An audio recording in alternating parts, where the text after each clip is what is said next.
जय माँ डाटकाली भक्तों। आज का जो वीडियो ये उन सब भक्तों के लिए है जो अक्सर मुझसे सवाल कर रहे थे, गुरुजी हम शिवलिंग पर जल चढ़ाने चाहते हैं परंतु हम जानना चाहते हैं अगर हम शिव जी का पंच अमृत अभिषेक करना चाहें तो वो किस प्रकार से करा जा सकता है, किस विधि से तक करा जा सकता है।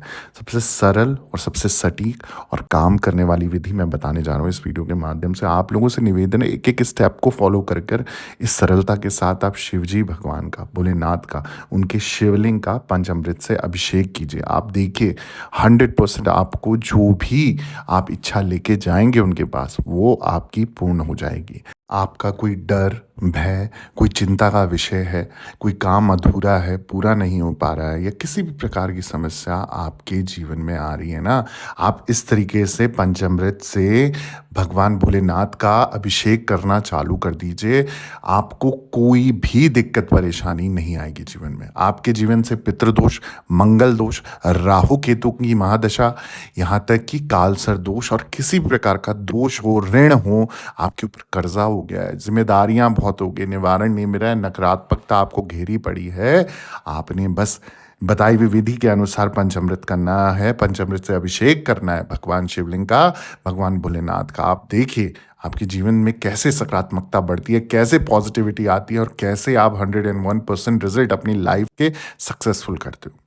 करना क्या है, विधि मैं आपको बताने जा रहा हूं। आप लोगों से बस एक बार फिर से यही निवेदन है, आप एक एक स्टेप प्लीज तरीके से फॉलो कीजिए, विधान को फॉलो कीजिए। अगर आप स्किप करके वीडियो देखते हैं ना तो फिर आपकी कोई ना कोई काम की चीज़ छूट जाएगी, फिर आपको रिजल्ट नहीं मिलेगा और फिर आप बोलेंगे गुरुजी हमारा तो काम ही नहीं बनते। तो काम बनेंगे कैसे जब आप वीडियो पूरा नहीं सुनेंगे। तो वीडियो को सुनना है, समझना है और उसके आधार पे आपने कार्य करना है। तो शिवलिंग को जल चढ़ाते समय आपने सबसे पहला कार्य क्या करना है, शिवलिंग को आपने लोटा लेना है। आप कांसे का लोटा ले लीजिए, आप तांबे का लोटा ले लीजिए। आपने लोटे में जल भरना है और थोड़ा सा गंगा जल मिलाना है। सर्वप्रथम आपने शिवलिंग को अच्छे से जल अर्घ देकर उसको साफ करना है, मतलब हाथों से आपने शिवलिंग को बिल्कुल अच्छे से साफ करके और उस पे जल अर्पण करते रहना है।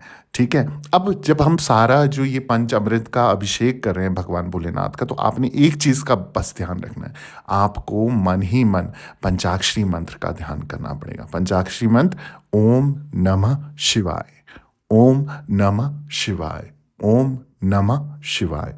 इस मंत्र का आपको जाप करते रहना है और बस अपना बिल्कुल एक मन एक ध्यान से शिवलिंग को ये पंचामृत का अभिषेक कराना है। तो सबसे पहले आपने जल से उनको पूरी तरीके से अर्घ देकर साफ कर दिया। अब आपने क्या करना है, जब आप जल दे देंगे उसके बाद आपने पंचामृत तैयार करना है। पंचामृत अलग अलग भी आप रख के कर सकते हो, उसमें कोई दिक्कत नहीं है।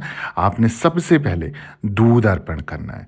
दूध से भगवान शिव का आपने अभिषेक करना है और ओम नमः शिवाय या महामृत्युंजय का भी जाप कर सकते हैं। आपने दूध अर्पण करा, दूध के बाद आपने फिर दही डालनी है, जैसे अंग्रेजी में कर्ड बोलते हैं, कर्ड आपने दही का प्रयोग करना है। दही से शिवलिंग को आपने स्नान कराना है, अभिषेक करना है। उसके बाद आपने देसी गाय या गाय जो है आपकी, गाय का घी आपने लेना है और फिर वो अर्पण करना है। ठीक है। उसके बाद आपने शहद को अर्पण करना है, शहद से उनका अभिषेक कराना है और फिर उसके बाद आपने चीनी यानी कि शुगर, आपने शुगर का अर्पण करना है। तो इस तरीके से 5 चीज़ों से आपने पंचामृत से अभिषेक किया। अब इसके बाद अच्छे से शिवलिंग पे ये सारी सामग्री जब आपने डाल दी तो उनको लेप लगाओ। आप अच्छे से उनको जैसे स्नान कराते हैं उसी प्रकार से हाथों से उनका पूरा लेप से स्नान कराओ। फिर उसके बाद फिर से आपने क्या करना है, जब अच्छे से शिवलिंग को सारी चीज़ें मिक्स करके आपने लेप कर दिया, उसके बाद आपने शिवलिंग पर फिर से जल डालना है। जल में अगर गंगा जल मिल जाए तो फिर और सोने पे सुहागा हो जाता है। फिर आपने क्या करना है, जब आपने स्नान कराने के बाद भस्म लेनी है। भस्म आपको कहीं भी आजकल तो पूजा स्टोर में या कहीं पर भी मिल जाती है, तो आप उसका प्रयोग कर सकते हैं। वो राख जो है, राख से त्रिपुंड आपने बनाना है और त्रिपुंड बनाने के बाद उसमें पीले चंदन की एक बिंदी बीचों बीच आपने भगवान भोलेनाथ के शिवलिंग पे लगानी है। फिर उसके बाद आपने बेलपत्र और साथ में चंदन के साथ आपने अर्पण करना है। जो बेलपत्र है वो इस तरीके से रखें, जो ऊपर वाला भाग होता है वो शिवलिंग पर टच हो, उनके ठीक ऊपर रख दीजिए और उसके बाद सफ़ेद फूलों का प्रयोग कीजिए, सफ़ेद फूल उन्हें अर्पण कीजिए, सफ़ेद मिठाई या खीर उनको अर्पण कीजिए।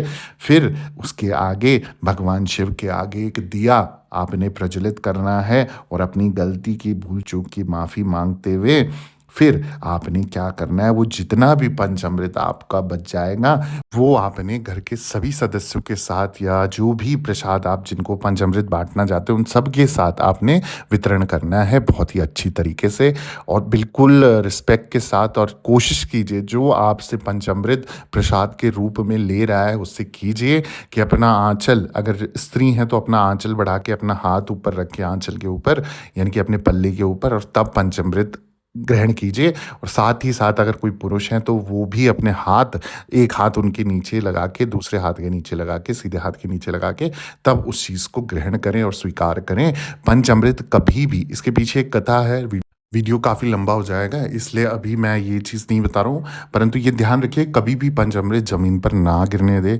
ये बिल्कुल इस तरीके की चीज़ मान लीजिए जैसे आजकल के ज़माने में एक ज़मीन हो गई या एक आपका सोना हो गया, जैसे सबसे महँगी चीज़ जो कही जाती है, उसी प्रकार से पंचामृत भगवान के लिए इतनी महँगी चीज़ है कि वो ज़मीन पर नहीं गिरना चाहिए। वो इतना फलदायी है, इतना मतलब पॉज़िटिव है कि आप उसका महत्व सिर्फ़ ग्रहण करने के बाद ही समझ सकते हो। जब आप उसे ग्रहण करते हो, आपको आशीर्वाद मिलता है भगवान भोलेनाथ का और आपकी समस्त नकारात्मक ऊर्जाएँ भी दूर हो जाती हैं। तो पंचामृत का प्रयोग आप बिल्कुल सावधानी से करें, ज़मीन पर कतई ना गिरने दें। आप काँसे के बर्तन का प्रयोग कर सकते हो इन सब चीज़ों के लिए। और जो आप अभिषेक कर रहे हो पंचामृत से, तो उसमें काँसे के लोटा या बर्तन का प्रयोग करें तो बहुत शुभ है।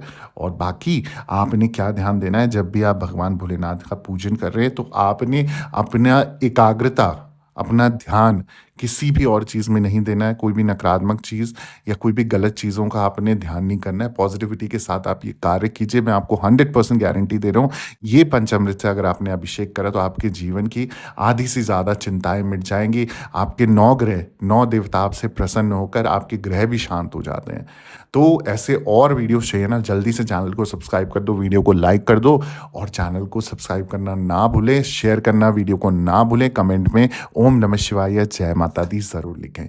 सभी भक्तों को निवेदन है दरबार से बने रहें, सभी भक्तों को जय माता दी, जय माँ डाठ काली।